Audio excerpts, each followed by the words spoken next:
میرے بھائیوں، جو تبلیغی جماعت کا نصاب ہے وہ شیخ زکریہ کاندلوی صاحب المتوفا 1982 عیسوی نے لکھا۔ 1898 میں یہ پیدا ہوئے، 84 سال کی عمر میں مدینہ شریف میں فوت ہوئے اور بقیع غرقد میں دفن ہوئے 1982 کے اندر۔ شیخ زکریہ کاندلوی صاحب جو تبلیغی جماعت کے بانی ہیں، مولانا الیاس کاندلوی المتوفا 1944 عیسوی، جنہوں نے 1926 میں تبلیغی جماعت بنائی، یہ ان کے بھتیجے ہیں، اور انہوں نے دوسری شادی بھی ان کی بیٹی کے ساتھ کی ہے، اس اعتبار سے یہ داماد بھی ہیں مولانا الیاس کاندلوی صاحب کے۔ اور تبلیغی جماعت کے جو سب سے لانگسٹ پیریڈ تک امیر رہے مولانا انعام الحسن صاحب، 1966 سے لے کر 1995 تک آلموسٹ 30 سال، وہ ان کے داماد ہیں مولانا زکریہ کاندلوی صاحب کے۔ شیخ الحدیث ہیں، بہت بڑے اسکالر تھے، اور المحند علی المفند مشہور کتاب جو ہے خلیل احمد سہارنپوری المتوفا 1927 عیسوی، ان کے شاگرد ہیں یہ، اور ان کے مرید بھی ہیں شیخ زکریہ کاندلوی صاحب۔ فضائل اعمال میں انہوں نے خلیل احمد سہارنپوری صاحب کا باقاعدہ ذکر بھی کیا ہوا ہے۔ تبلیغی جماعت کا یہ سلیبس مکمل طور پر غلط نہیں، جہاں پر قرآن پاک کی آیات ہیں، احادیث ہیں جو صحیح الاسناد ہیں، وہ تو بالکل درست ہیں، لیکن جو ساتھ انہوں نے قصے کہانیاں ذکر کی ہیں اس کی وجہ سے بد عقیدگی پھیل رہی ہے۔ اسی لیے دیکھیں، عرب دنیا میں یہ ریاض الصالحین پڑھتے ہیں امام نووی کی، المتوفا 676 ہجری، آج سے آلموسٹ 800 سال پہلے وہ کتاب لکھی گئی، کمال کی کتاب ہے۔ لیکن عجم میں یہ اپنا نصاب پڑھتے ہیں، تبلیغی نصاب، جس کے کئی ایک چیپٹرز ہیں، فضائل اعمال جس میں فضائل ذکر، فضائل درود، فضائل حج، فضائل صدقات، یہ بھی الگ سے ایک بک ہے، حکایات صحابہ کے نام سے بھی ہے۔ یہ 5-6 کتابیں ہیں جو آپ کو رائے ونڈ میں بھی ملیں گی اور باقی جگہوں کے اوپر بھی۔ یہ ان کا سلیبس ہے۔ کام تو بہت اچھا کر رہے ہیں، نبیوں والا کام ہے، بشرطے کہ نصاب بھی نبیوں والا ہو۔ رائے ونڈ سے جو فضائل اعمال چھپتی ہے نا، کتب خانہ فیضی، وہ ریڈ کلر کی، جو رائے ونڈ خود چھپواتا ہے۔ ویسے تو اس وقت 6-7 مکتبے ہیں جو فضائل اعمال کو پرنٹ کر رہے ہیں، تو صفحہ نمبر کا فرق آ جائے گا، اس لیے میں نے وہ چوز کی ہے جو ان کی اپنی رائے ونڈ کی ہے، ریڈ کلر کی، تاکہ صفحہ نمبر بھی آپ کو وہی والا ملے۔ ادروائز کوئی مشکل نہیں ہے، دوسرے میں بھی آپ ڈھونڈ سکتے ہیں، چیپٹر سے آپ کو پتا چل جائے گا۔ لیکن پھر بھی میں نے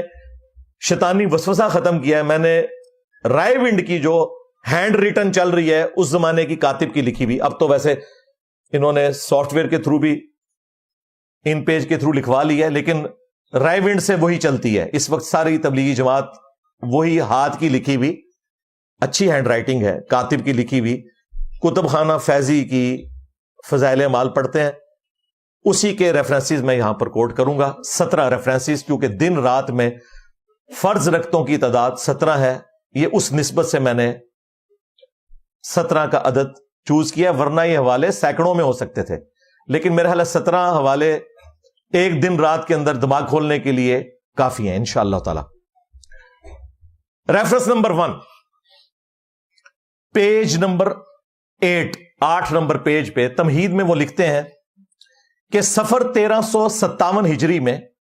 بمطابق 1938،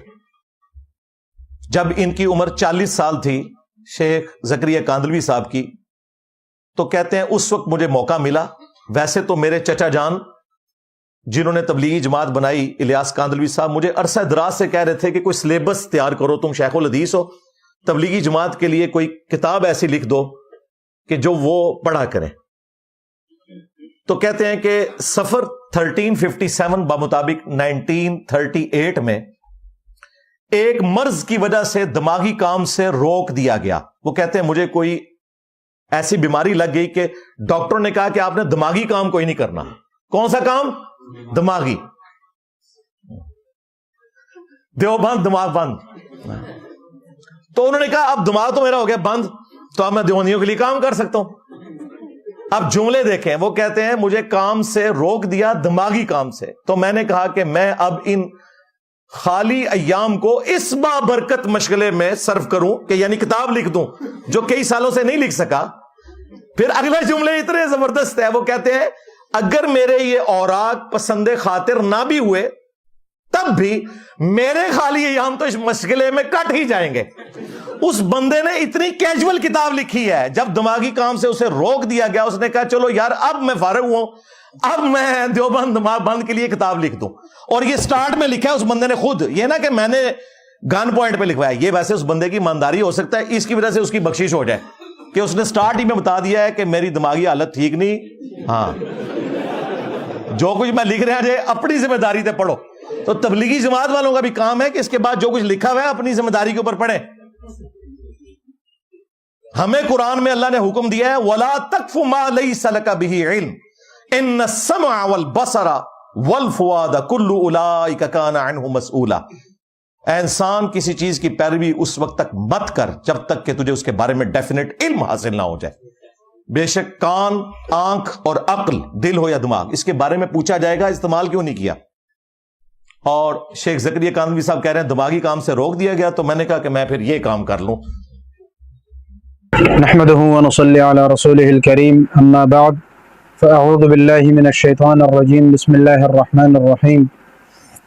محترم ناظرین, آج کے اس نشست میں ہم مختصر طور پر فضائل اعمال کے حوالے سے کچھ باتیں ذکر کریں گے. فضائل اعمال جو کتاب ہے شیخ الحدیث حضرت مولانا محمد زکریا صاحب نور اللہ مرقدہ ان کی تصنیف ہے, اور ان کی اخلاص ہی کا نتیجہ یہ جو کتاب ہمارے سامنے نظر آتی ہے یہ ان کی اخلاص کا نتیجہ ہے. اور اس اخلاص کا اندازہ آپ اس بات سے لگا سکتے ہیں کہ پوری دنیا میں سب سے زیادہ اس کتاب فضائل اعمال اور فضائل صدقات, اس کے سب سے زیادہ تلاوت بھی ہوتی ہے, سب سے زیادہ زبانوں میں اس کے ترجمے بھی ہوئے ہیں, اور تقریباً ہر مساجد میں یہ کتاب ہر بندے کو مل جاتی ہے. تو یہ اخلاص ہی کا نتیجہ ہے, ورنہ اس کے مقابلے میں بھی لوگوں نے فضائل اعمال ہی کے نام سے کتابیں لکھی جس میں اگرچہ حدیث بھی بہت ساری لکھی ہے, یعنی یہ کہو کہ سارے حدیثوں سے بھری ہوئی ہے, لیکن چونکہ اخلاص نہیں تھا اس لیے ان کو وہ مقبولیت نہیں ملی. اسی لیے ہم کہتے ہیں کہ جو لوگ فضائل اعمال کو مانتے ہیں وہ ان کے گھر میں تو یہ کتاب ہے ہی ہے, لیکن جو لوگ نہیں بھی مانتے نا مخالف ہے, اگرچہ غلط نیت سے صحیح, لیکن یہ کتاب ان کے گھر میں بھی موجود ہے. اور جو انہوں نے لکھی ہے وہ کتاب آپ دیکھیں تو وہ ان کے پاس خود ہی نہیں ہے, تو ہمارے پاس یا دیگر لوگوں کے پاس کہاں ہوں گی. اس لیے اخلاص کا واضح پتہ چل جاتا ہے, یعنی جو مصنف ہے اس کے کتاب کی مقبولیت سے اور دیگر چیزوں سے. تو فضائل اعمال بھی اللہ رب العزت کے فضل و کرم سے پوری دنیا میں ایک جانی پہچانی کتاب ہے, جس کا مصنف شیخ الحدیث مولانا زکریا صاحب رحمہ اللہ اپنے زمانے کے ایک بہت بڑے عالم بھی ہے, اور شیخ الحدیث کے نام سے ان کو یاد کیا جاتا ہے. ان کی بہت ساری شروحات بھی ہے احادیث کے معاملے میں, جیسے بخاری کی شروحات میں ان کی الکنز المتواری شرح ہے, ترجمۃ الابواب پر انہوں نے خاص کام کیا ہے. اسی طریقے سے ان کا تقریر بخاری کے نام سے ایک بہت زبردست قسم کی شارٹ قسم کی شرح ہے وہ بھی. اور اسی طرح انہوں نے جو امام مالک رحمہ اللہ کی کتاب موطا امام مالک, ان پر انہوں نے اوجز المسالک کے نام سے ایسی شرح لکھی ہے کہ جیسے ایک مالکی عالم تھا, انہوں نے ان کے بارے میں لکھا ہے کہ اگر یہ کتاب ایسے ہے کہ اگر اس پر شیخ الحدیث مولانا زکریا صاحب رحمہ اللہ اپنا نام نہ لکھتے اور یہ نہ کہتے کہ یہ میں حنفی عالم ہوں, تو پوری دنیا میں ہم یہ کہتے کہ یہ ہمارے کسی عالم نے لکھی ہے. ایسے جامع اور مضبوط کتاب انہوں نے لکھی ہے. تو حدیث کے معاملے میں ان کی بڑی گہری نظر, اور ہر حدیث پر ایسے اقوال پیش کرتے ہیں کہ یقین کرو انسان حیران ہو جاتا ہے ان کے اس حدیث کے نکات اور اس کے جوابات, اور یہ چیزیں دیکھ کر آدمی حیران ہوتا ہے کہ یار بندے کے پاس اتنا علم تھا.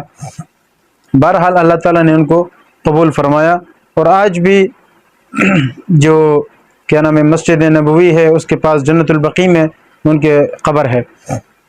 بہرحال ساری چیزیں اپنی جگہ پر, لیکن ان کی جو کتاب ہے فضائل اعمال, یہ چونکہ اللہ نے ان کو بہت مقبولیت دی ہے, اور اصول بھی یہی ہے کہ جو چیز زیادہ مقبول ہوتی ہے پھر اس کے مخالفین بھی زیادہ پیدا ہوتے ہیں، تو مختلف شکل میں لوگوں نے اس پر اعتراضات کرنے شروع کیے، حملے کرنے شروع کیے، اور اس کی مختلف عبارات کو اپنی جگہ پر رد و بدل کر کے یا پھر آدھے آدھے پیش کر کے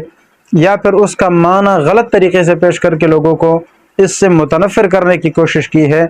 تو یہ کام کافی چلا ہے، اس لیے اس پر ہمارے علماء نے بہت سارے جوابات بھی دیے ہیں، کتابیں بھی اس پر لکھی گئی ہے۔ تو مختصر طور پر جو مشہور اعتراضات اس بارے میں کیے جاتے ہیں، میں ان میں سے کچھ اعتراضات نقل کرتا ہوں، آپ کے سامنے ذکر کرتا ہوں، اور پھر اس کے جواب بھی انشاءاللہ دوں گا۔ تو ایک اعتراض یہ کیا جاتا ہے کہ شیخ الحدیث مولانا زکریا صاحب نور اللہ مرقدہ نے یہ جو کتاب ہے فضائل اعمال، یہ اس وقت لکھی کہ جب انہوں نے خود حکایات صحابہ میں 8ویں رسالے میں یعنی انہوں نے یہ بات ذکر کی ہے کہ مجھے جب 1375 میں صفر کے مہینے میں 1375 میں ڈاکٹروں نے مجھے دماغی کام سے روک دیا تھا، تو پھر میں نے سوچا کہ کیوں نہ اس فارغ وقت کو ایک بابرکت مشغلے کے اندر گزار دوں، لہذا میں نے یہ کتاب لکھ دی۔